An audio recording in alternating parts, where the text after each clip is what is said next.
Good evening, everyone. My name is Soledad Barrionuevo, and I'm an ASEF fellow, and I will be hosting this meeting tonight. Welcome to tonight's ASEF Young Minds lecture, which was organized by the American Slovenian Education Foundation and the Society for Slovene Studies. I would like to let you know that this meeting is being recorded, so it can reach more people, perhaps people who couldn't make it today. So it will be posted on YouTube. This series of lecture is called ASEF Young Minds, and it focuses on ASEF fellow alumni who present their scientific research, and they do it for a broad audience. So what we do is we try to make sure that there is an interconnection of young researchers with their local or interest community. So we co-organize the event with an organization which shares the same interest values as our speaker today. So let me tell you that how this lecture will be, or this meeting will be organized. First, there will be a presentation from Professor Michael Biggins of the Society for Slovene Studies. Then I will make a presentation, a brief introduction actually, of ASEF. Then we will have our main speaker, Thomas. And there will be a section for questions and the answer. So before I continue, I would like to share with you and congratulate again Professor Michael Biggins because you have received the Trubar Award for your outstanding merits in the lifelong preservation, translation, promotion of the Slovene written cultural heritage. So in the name of ASEF, again, I would like to congratulate you for all these contributions. So congratulations again. Well, now the introduction of ASEF. The ASEF fellowship program is a non-profit program. ASEF is a non-profit organization that connects Slovenian professors and researchers with students from all over the world. Every year, enables Slovenian students to pay a research visit to one of the top universities, such as Harvard, Princeton, and Stanford, where students are mentored by Slovenian professors. So this program has two parts. In the first part, Slovenian students go abroad, and in the second part, the students or young researchers go abroad to research with Slovene heritage. They visit Slovenia so they can connect with the language, identity, and culture. So now is the time to introduce Thomas. Thomas is a PhD candidate in the Department of the Comparative Literature at Stanford University, where he researched modern German language.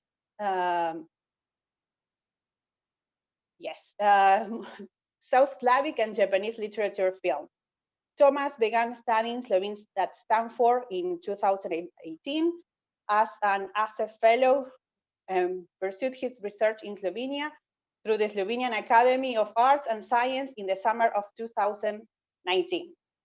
His doctoral dissertation on a real nowhere man in Japan, Yugoslavia, and the ambiguity of place in the work of Peter Handke, argues that Handke's ambiguous notion of place and his connection with Japanese literature and film reorient his controversial writing related to the former Yugoslavia, while also opening up new avenues for East-West dialogue.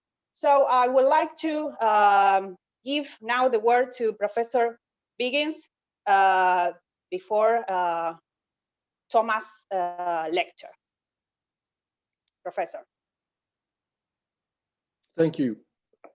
Thank you very much, Soledad, for that introduction of the Society for Slovene Studies, which I'm representing here. And we at the Society feel very privileged and pleased to co-sponsor today's event with ASEF, featuring Stanford PhD student Thomas McDonald, speaking about Peter Handke in relationship to Slovenia, a cross-cultural topic, which is very typical of the kind of work that many members of the Society for Slovene Studies are engaged in. I want to share just a few brief words about the Society. Many of you may not be aware of it.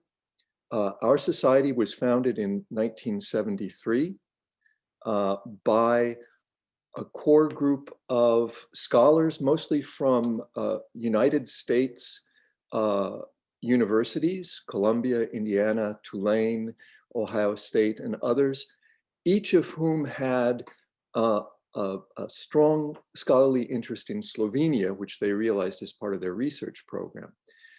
Because they didn't, for the most part, have colleagues at their own institution that shared that interest, the formation of a society like this they viewed as essential. And it has been productive since then.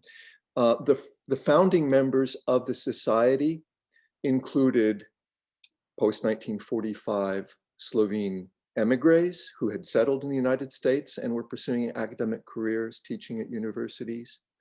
Second-generation Slovene Americans who were engaged in academia, or laypersons who were interested in the broad range of humanities, arts, and social sciences as they pertain to Slovenia.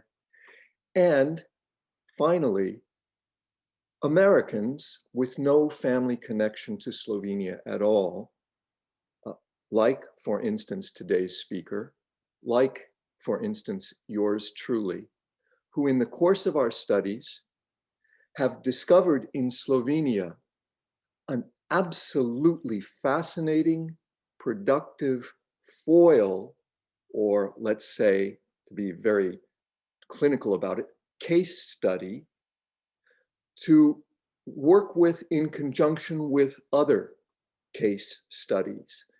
And in the process, we have come up with what we believe are amazing conclusions. The Society seeks to foster young scholars who have an interest in Slovene studies. We incentivize them with, if I can point out, student prizes, recognizing exceptional research at the undergraduate and graduate level, fellowship for open to any of our members with the Center for Scientific Scientific Research at the Slovene Academy of Arts and Sciences in Ljubljana, a journal which we publish twice a year, the Journal of Slovene Studies, which is open source, open access up to 2015 at present. If you want to access the current issues and receive the current issues, both online and in print, you have to become a member of our Society so you can see where my comments are going. Essentially, I'm making a pitch to everyone here to join the Society for Slovene Studies, both past ASEF fellows and anyone else interested in engaging with us, a community now of around 300 scholars in North America, Great Britain, Western Europe, and Slovenia primarily, who are pursuing fascinating topics, publishing on them in English, not just in our journal, but in other journals as well, peer-reviewed journals, and of which ours is one. And you will become a member of a society of scholars and lay persons that cares passionately about Slovenia and Slovene studies. So I invite you all to join us. Let me point out that our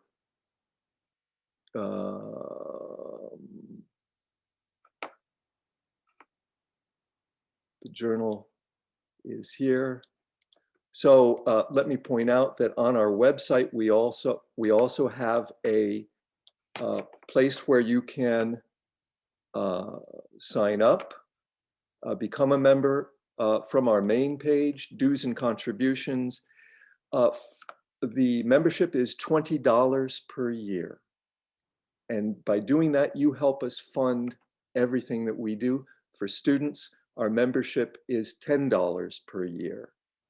So you almost can't afford not to become members. I invite you all to go to slovenestudies.com and join us. Those of you who have contributed in kind or financially to ASEF's success, ASEF is doing one very important thing, a number of very important things to advance Slovene scholarship and research. We are coming at this from another direction, and we're really proud and delighted to have ASEF as our partner now, because we pursue very complementary but both very essential missions. And so we will hope to see you involved in the society soon. That's an open invitation to everyone. At this point, I'll stop sharing and turn the floor over to today's featured speaker, Thomas McDonald. Thomas. Okay, thank you so much. Thank you for this introduction, Soledad and Professor Biggins. I want to say thanks to ASEF for this invitation, to Barbara for organizing everything, and once again to the Society for Slovene Studies for their sponsorship. Now a couple of words in Slovenian. So, hvala za povabilo. Z veseljem in ponižno govorim o Sloveniji danes. Še posebej sem hvaležen tistim, ki poslušajo v Sloveniji in drugod. Najlepša hvala, ker ste tukaj. So I'm all the more grateful to be given an opportunity to speak today about a topic, Slovenia, where I can honestly say that I'm not an expert. Nisem strokovnjak, oprosti. But for the support of ASEF, Stanford, the Slovenian Academy of Arts and Sciences, the Society for Slovene Studies, and really the hospitality of Slovenes, both in Slovenia and abroad, I can say, and I mean this with as much humility as possible, that my research wouldn't be where it is today.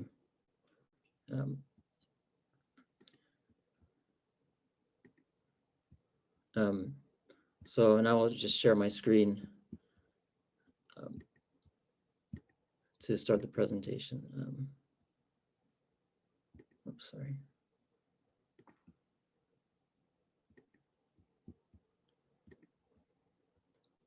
Okay.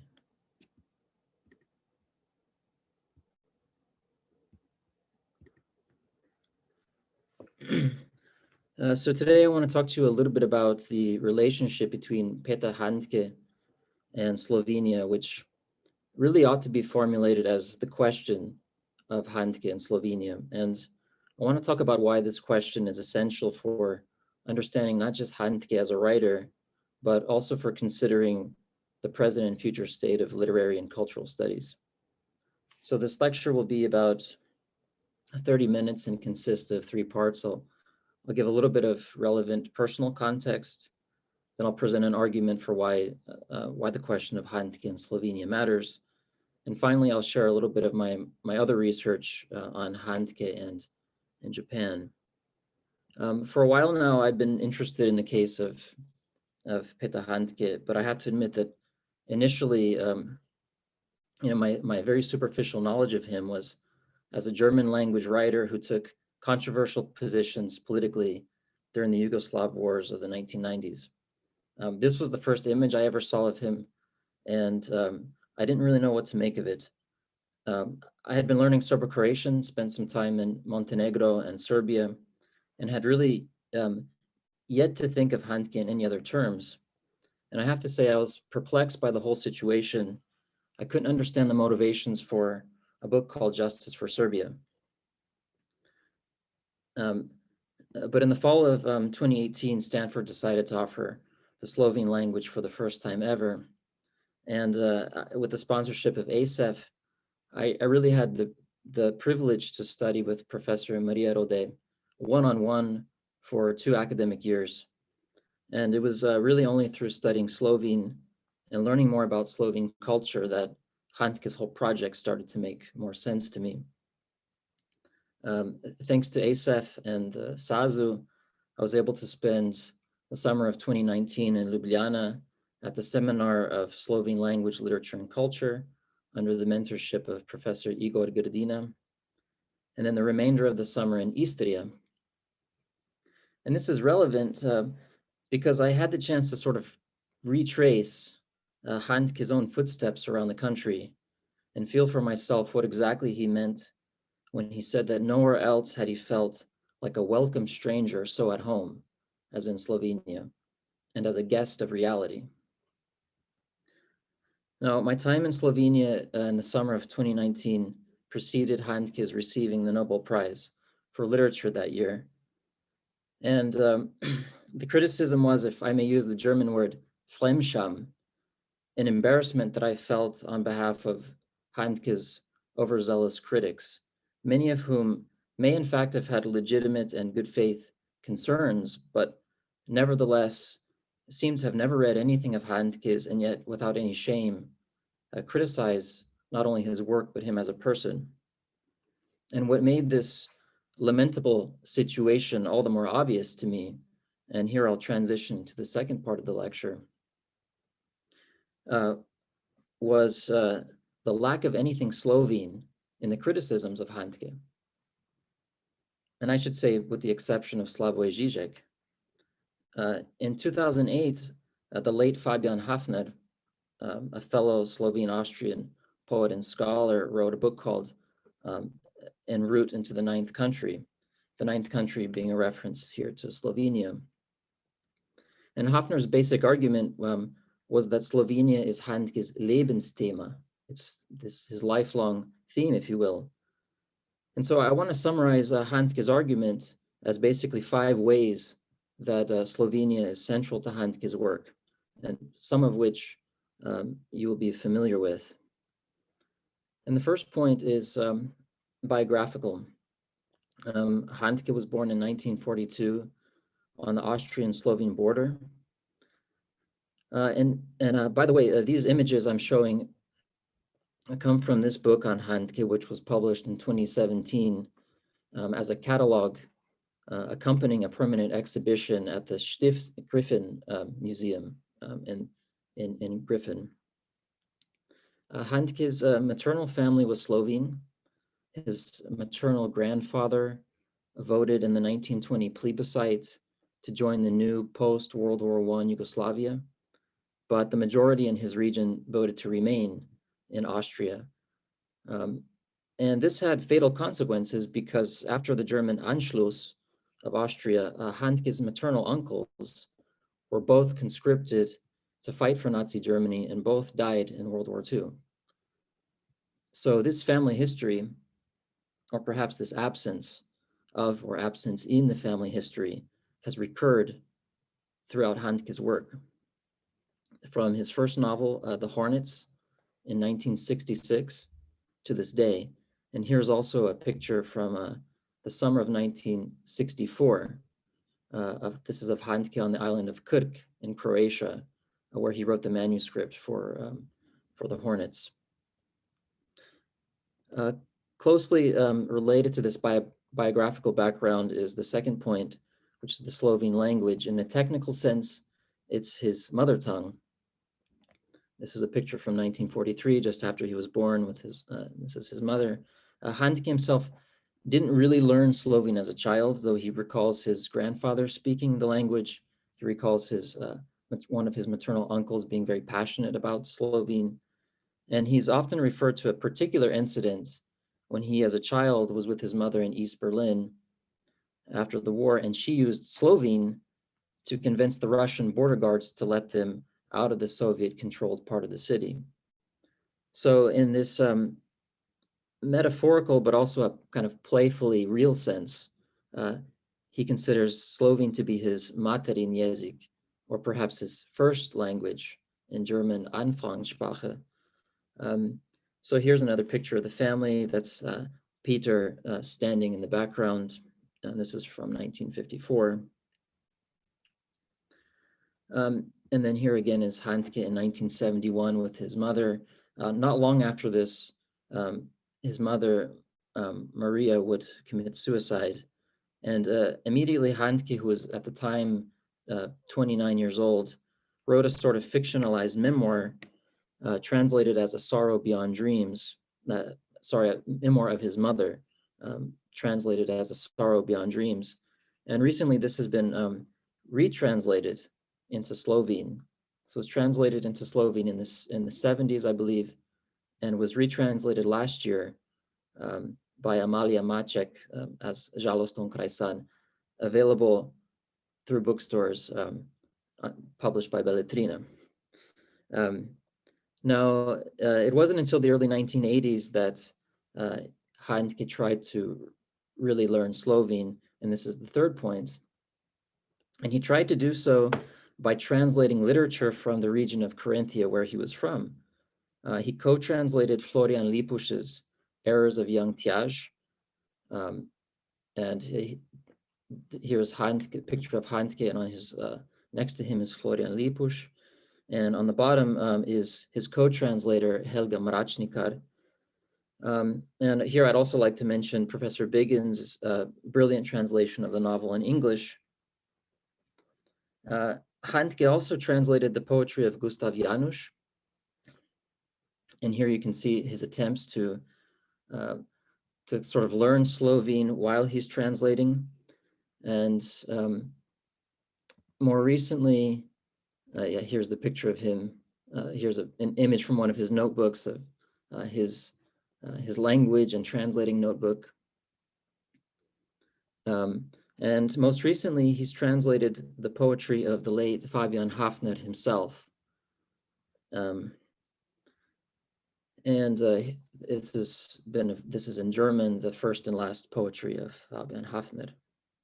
Now, Hafner thought of Handke as a sort of draft horse for Slovene literature.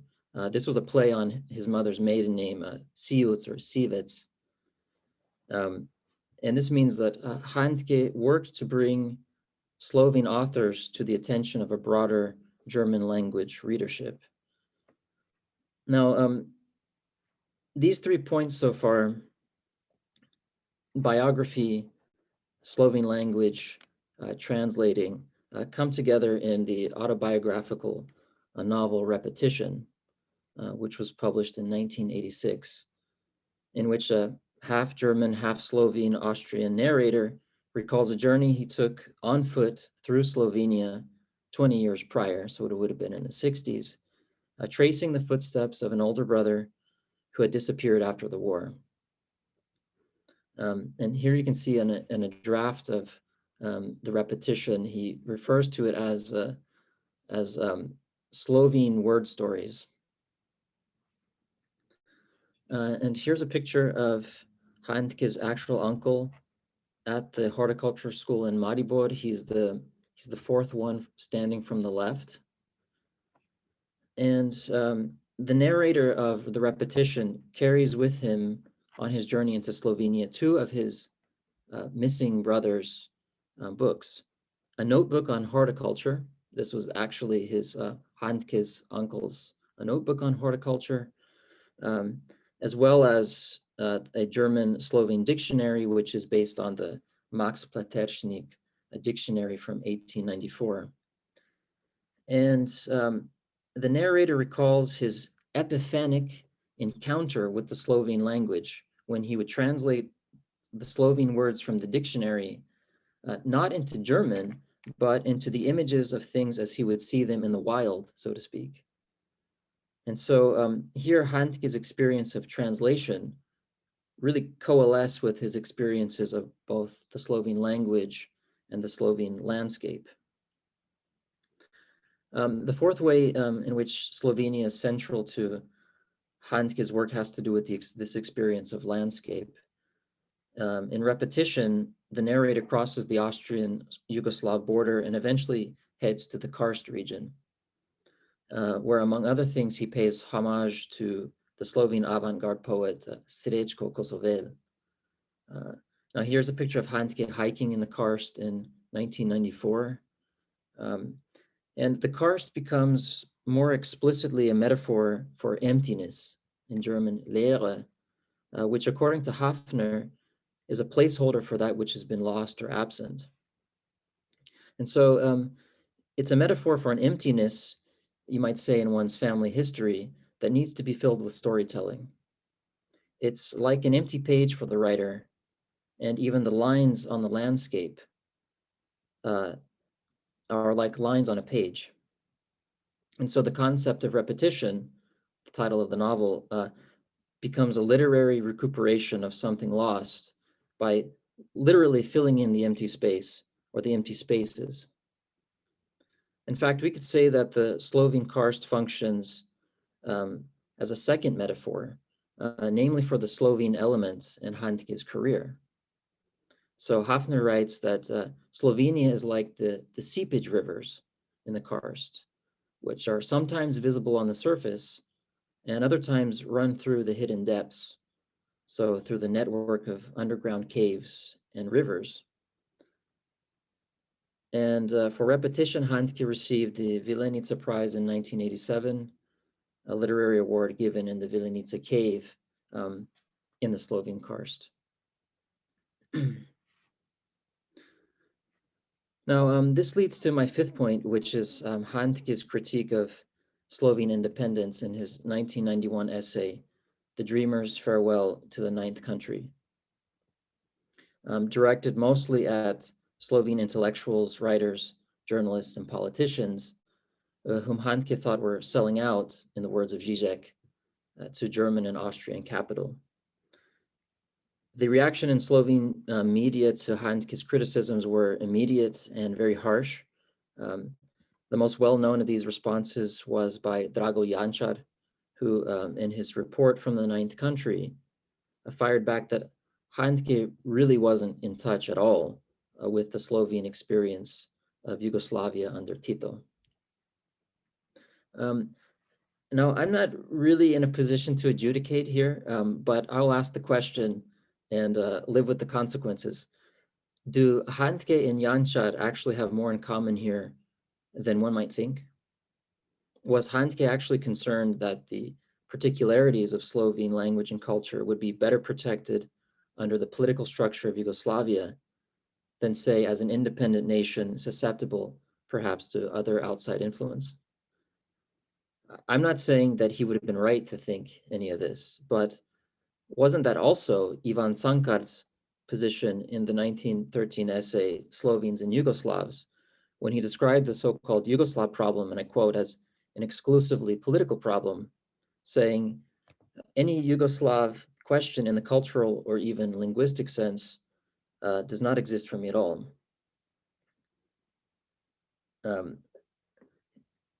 Kakšno jugoslovansko vprašanje v kulturnem ali celo jezikovnem smislu zame sploh ne eksistira.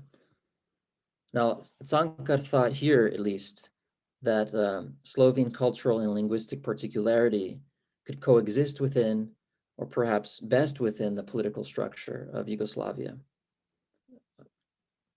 Now, these 5 points, biography, language, translation, landscape, and the criticism of independence, are basically my summary of Fabian Hafner's really well-documented argument about the centrality of Slovenia to Handke. But these points add up to a kind of a problem, and this again is my interpretation. And the problem for Hafner is how to make sense of Handke's Sloveneness on the one hand, and his political critiques of Slovenia and his support of Yugoslavia on the other hand. Now, Hafner clearly states that he thinks Handke was wrong about Yugoslavia. Here he says, Handke overlooks the fact that a united Yugoslavia was completely compatible with Serb nationalism, whereas the other nationalisms were pushing towards secession. But then there's still the issue of what Slovenia is for Handke. And here Hafner argues that Slovenia for Handke was not the actual place. It wasn't today's visible Slovenia, which is open to visitors, but an ahistorical utopian dreamland. And I think Hafner here is really trying to make sense of Handke's writings. But I tend to disagree with him. There are certainly aspects of Handke's Slovenia which are ahistorical and abstract. But as I've tried to show today, there are other aspects which are very real and very concrete. For example, his experiences of the language, the landscape, and the literary and the literature. And so this leads now into the last part of this lecture, where I'll just say, where I'll just very briefly discuss another part of my own research. In 1987, Handke called himself a place writer, an Ortsschriftsteller. And I'll just read this. I'll just read this quote real quick. I'm a place writer and always have been. For me, places are the spaces, the boundaries that first bring forth experiences. My starting point is never a story, an event, or an incident, but always a place. I don't want to describe the place, I want to narrate it. It can be just a river or the snow as it falls in a particular garden or on a particular tree, a certain type of bark, and this gives me the desire to start there. Now, I find Handke's conception of place here quite surprising and illuminating. Places for Handke are, in the immediate sense, quote, the spaces, the boundaries that first bring forth experience or experiences.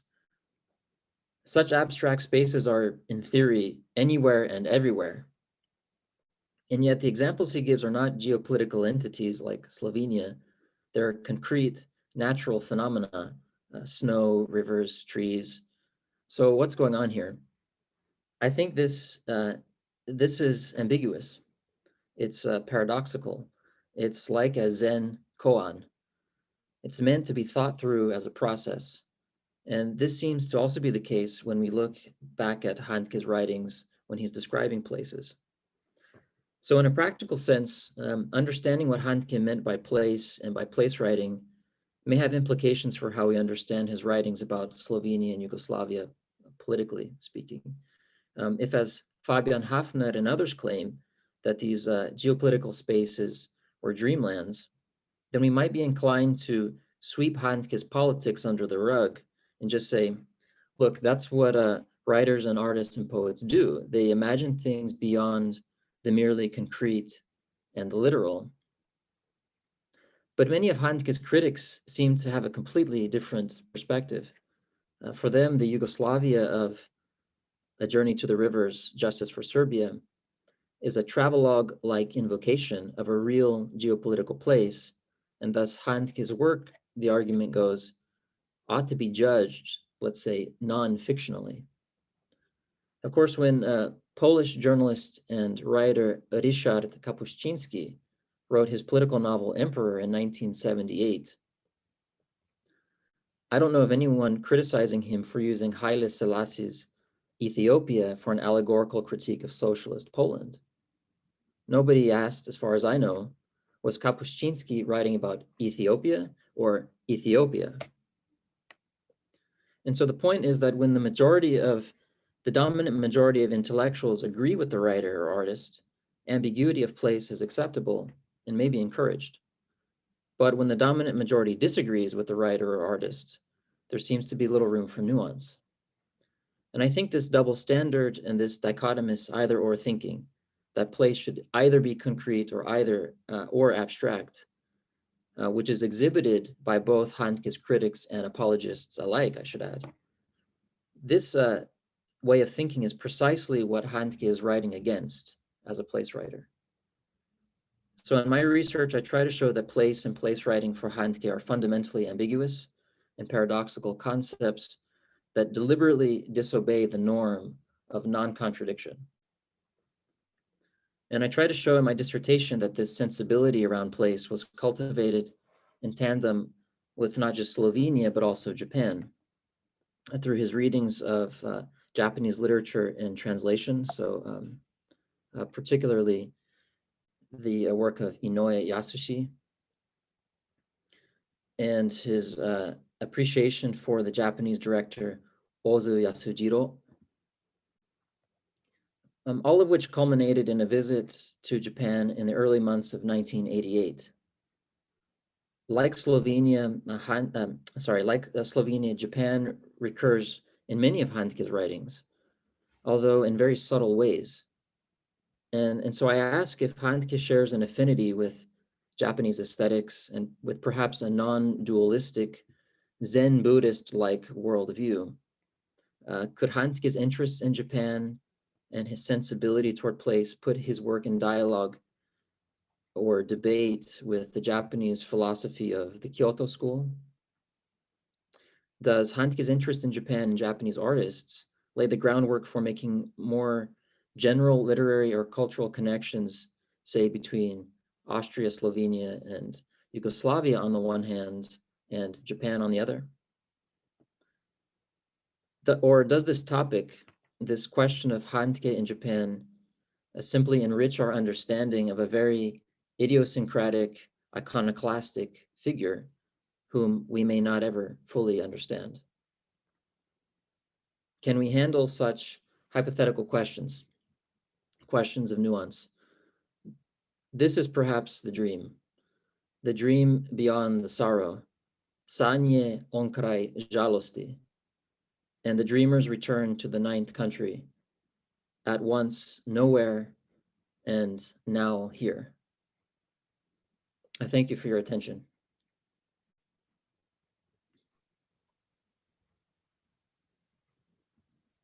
Thank you, Thomas. Now is the moment of questions and answers. There is a place where you can place your questions. There are some questions already that have been placed. This site is on the chat, so you will need a code to introduce your question on that website. So the first question for you, for your talk, is if you see Peter Handke as an intercultural author. Definitely. I have often told my colleagues in comparative literature how I think that Handke is an ideal writer to write about for comparatists, because he is the comparatist already. He is the one who is making connections between places, places with which he has an ethnic connection, like Slovenia, places where he has lived, so Austria, Germany, France, places where he has traveled, the US, Spain, Japan, parts of Greece. And he's thoroughly interested in other literary, other cultures' literature. And so he, in this sense, he is intercultural in a way that sort of makes it easy for us. And I'm sure there are other ways. I mean, through his translations of literature from French, English, Slovene, ancient Greek, intercultural in the sense that he lives in France, not in Slovenia or Austria. So yes, I think he's definitely intercultural, and I think this is a good thing. Well, there is another question that is, oh, this is your doctoral dissertation. Are you looking forward to continue doing research on this topic? I think on the specific local case of Handke, I'm going to do as much as I can in the dissertation, but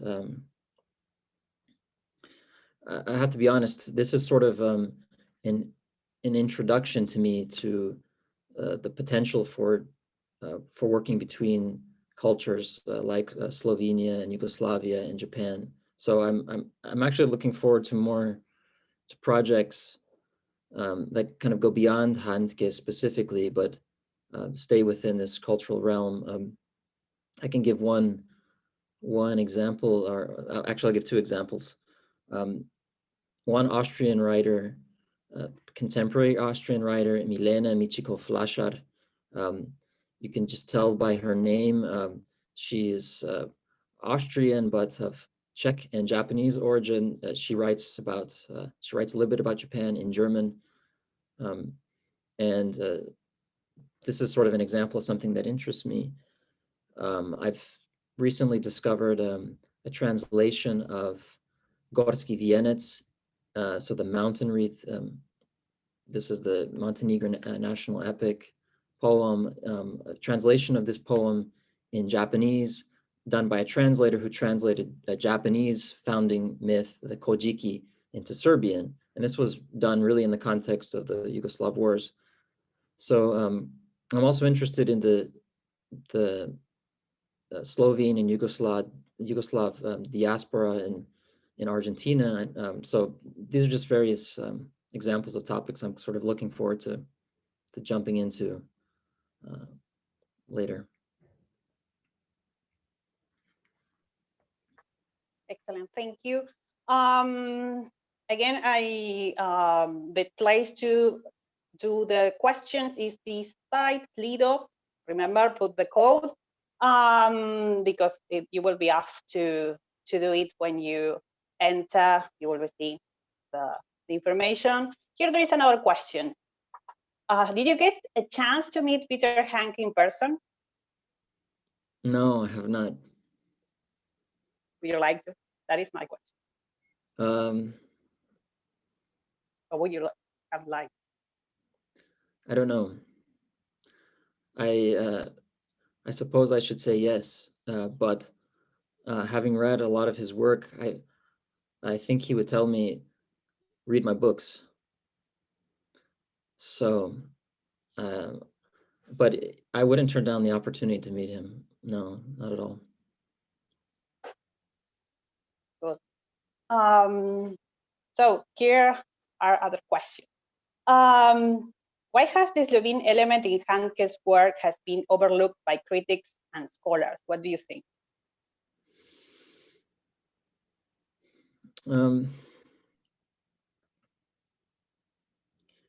So I think that there are two ways to answer this.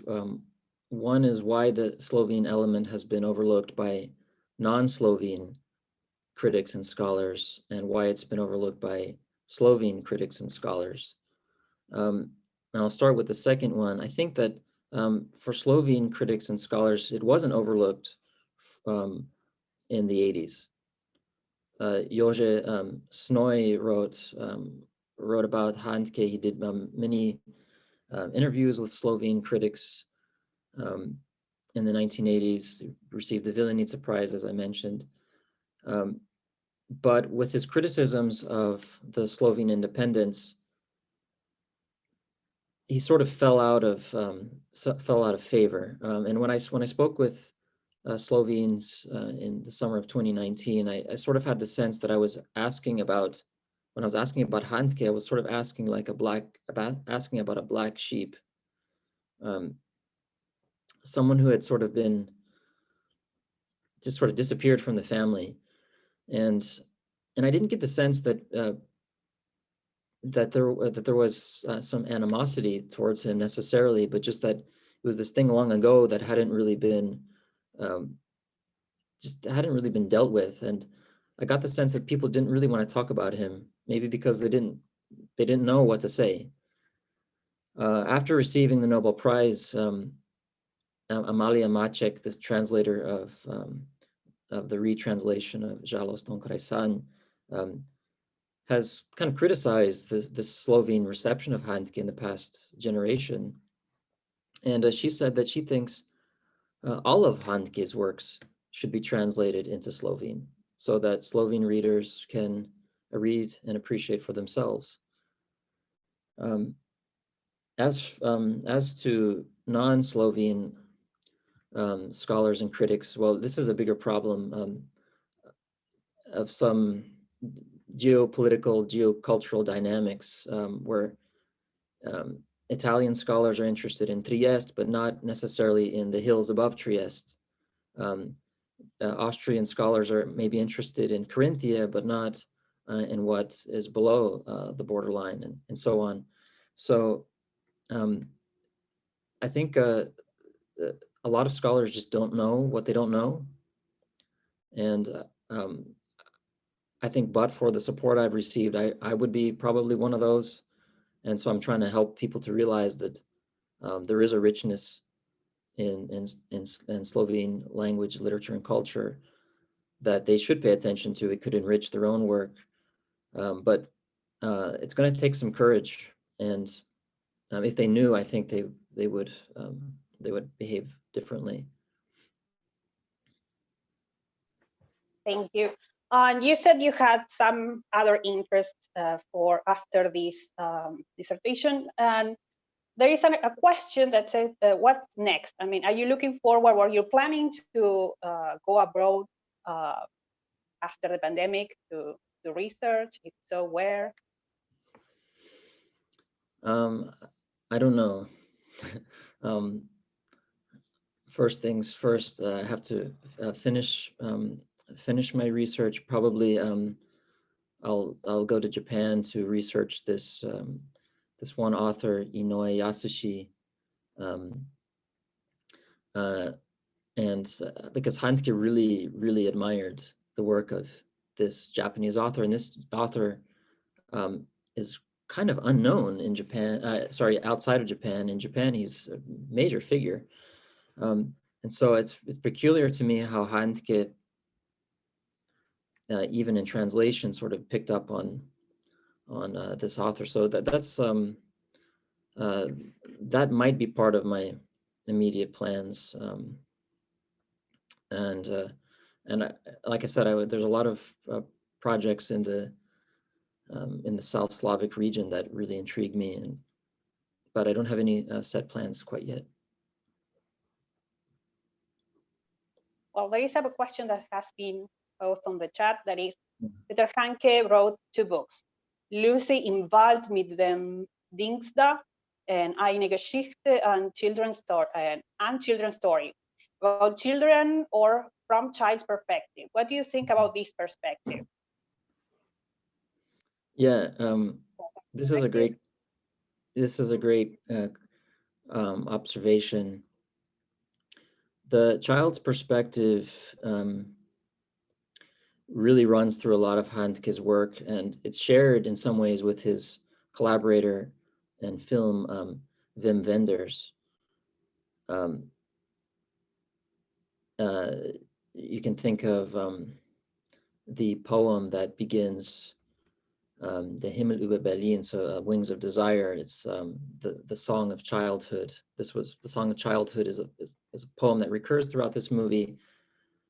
It's Wenders' film, but Handke wrote the poem and wrote much of the dialogue.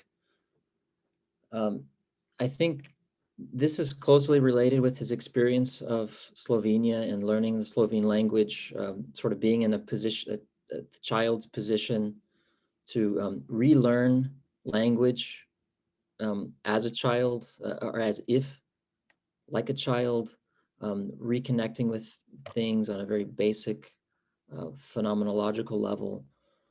There's a sort of innocence that can't be regained, and yet there's this will to see things sort of non-judgmentally like a child. Yeah, there's a lot to be done here.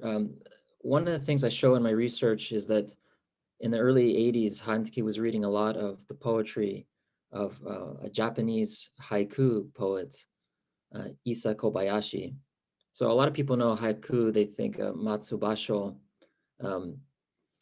Handke also read Basho, but he really read a lot of Isa Kobayashi, and Isa was a haiku poet who was really concerned with children, partly because of his because of tragedies in his own life, but the child's perspective for Isa, which I think is shared by Handke, is a sort of example of a sort of sympathy for those who are sort of weak, or sympathy for those who are kind of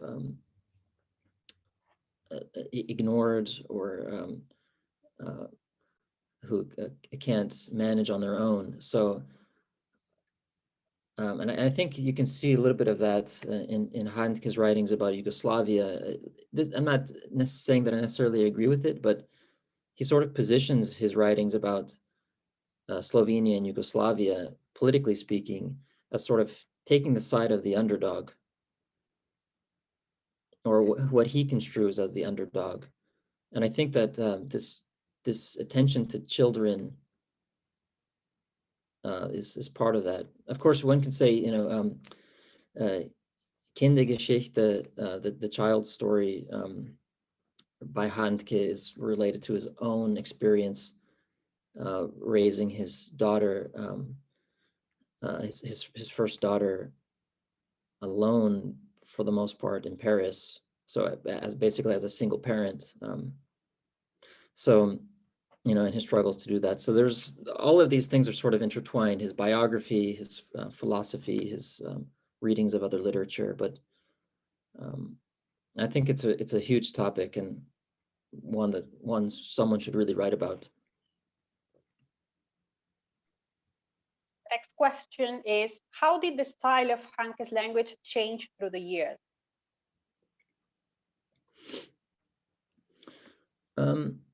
This is interesting. I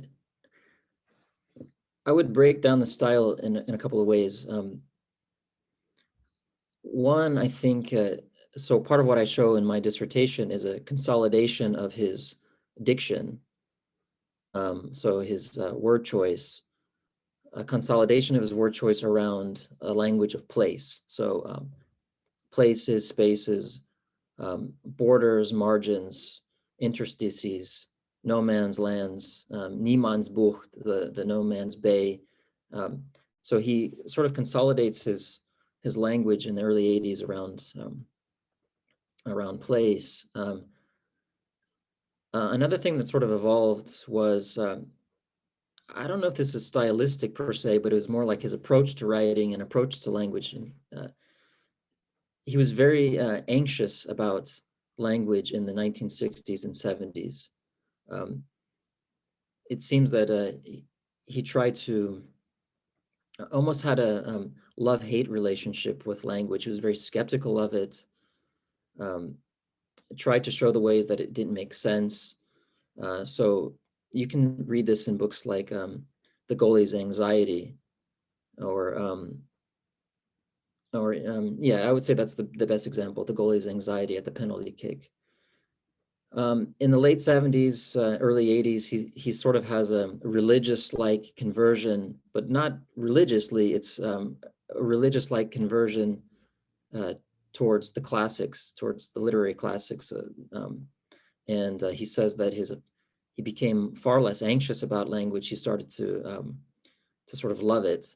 And this is the what he calls as the lesson of Mont Saint-Victoire. So the lesson of the artist Paul Cézanne was to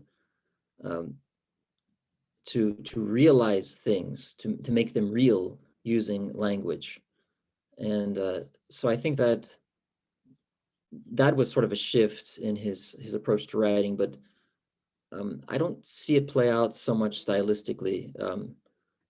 It's sort of felt in other ways. But yeah, thanks for that question. Next question is related to one of the names you mentioned. The name of the author you mentioned, Milena Michiko-Blaszczak, is intriguing. Does she also have Slovenian roots? No. So her father is Austrian, but of Czech origin. I don't know how many generations back it goes. But no, she doesn't have Slovene heritage. That would have been quite something. But she has written about Yugoslavia in sort of in passing.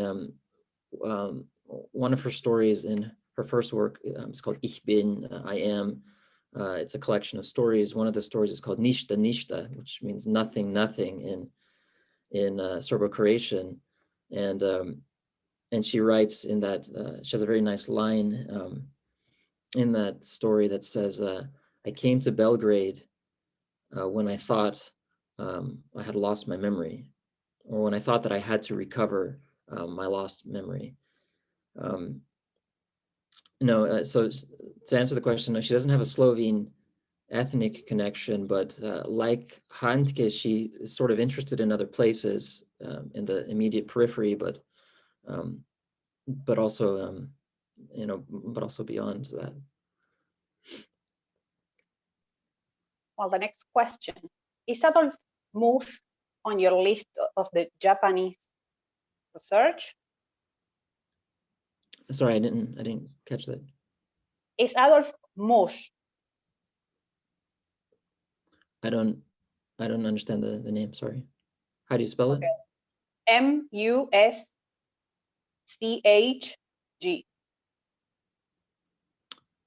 I think it's an Austrian writer. No, I haven't read much about him, but I'll take note of that. Okay. The next question is, do you think that Handke breaks cultural boundaries with his writing? So that's a very intriguing question because on the one hand, the easy answer is yes. He sort of mixes languages. He's talking about other places. He talks explicitly about border crossings. He is very intertextual with authors of other cultures. But on the other hand, I guess this ties back to one of the first questions about whether he's an intercultural writer. On the other hand, his German is fairly standard Hochdeutsch. He doesn't write in dialect. He doesn't really, I would say, engage with other registers or the kind of heteroglossia of different voices in society. So in a sense, in that sense, he's kind of monocultural in a German literary sense, but at the same time, he's mixing the languages that he knows here and there. You'll frequently see him writing in French or Slovenes. For instance, his favorite Slovene words, which sometimes appear, are hrepenenje and domotožje. And sometimes these appear in his German literature, and I just have to ask myself, I mean, are his German readers, are they understanding what's going on here? Are they pulling out their Max Platerschnik dictionary from the shelf? And it's kind of hard to say. I would say he's very monocultural, but in the sense that it's reflecting back on himself, which he is himself a very multicultural, intercultural person. So this is I'm sorry, my answer is kind of confusing, but you see me struggling to answer that tough question. Well, the next question is, well, you mentioned several times the concept of place.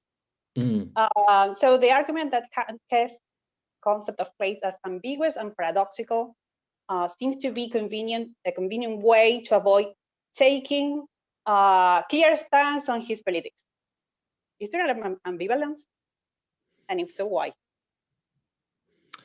Yeah.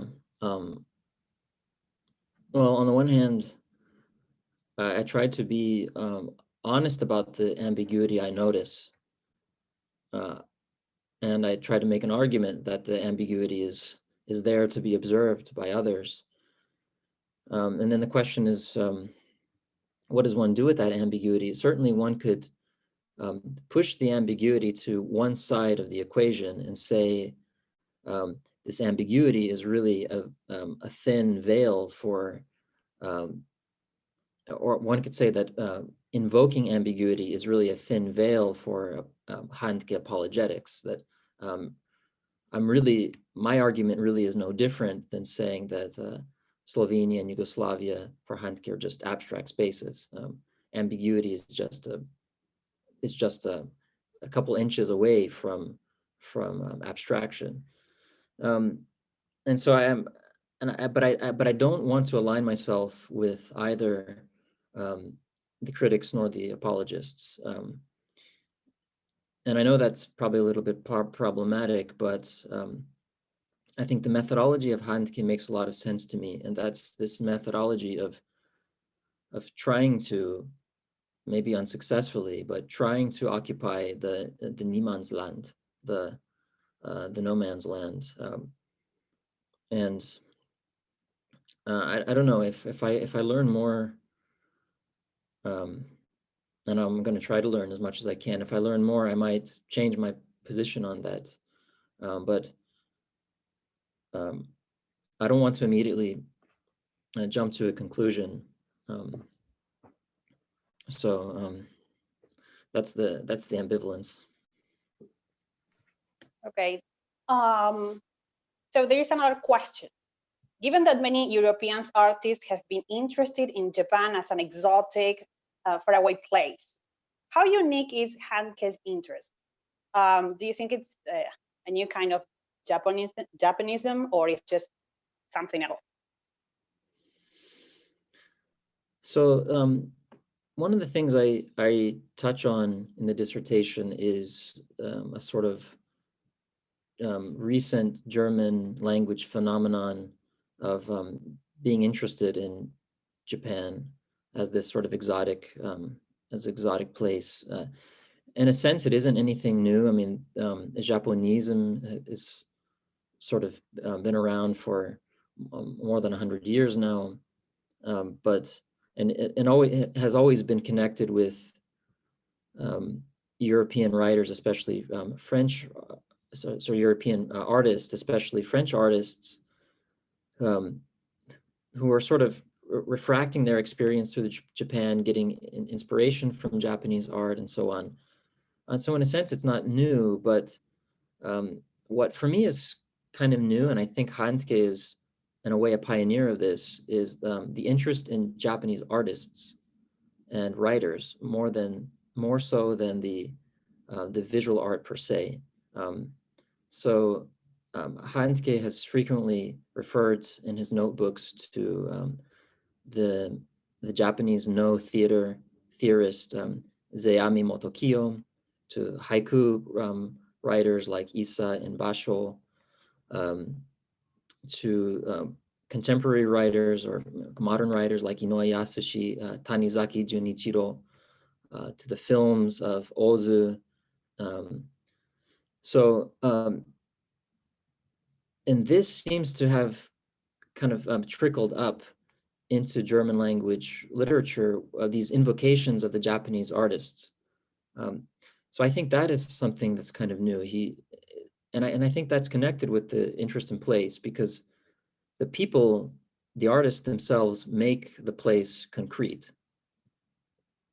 So he's connecting in a way with the artists in a concrete way, and that's what gives rise to this experience of something abstract, and it can return to something concrete when we read his books and we see the intertextual references in his books. And so that's in a way the ambiguity that I see. And so we see a lot of German language writers today, Leopold Federmeier, for instance, Milena Michiko Flaschat is another example. And there are others who are invoking not just Japan as an exotic place, but the Japanese artists themselves.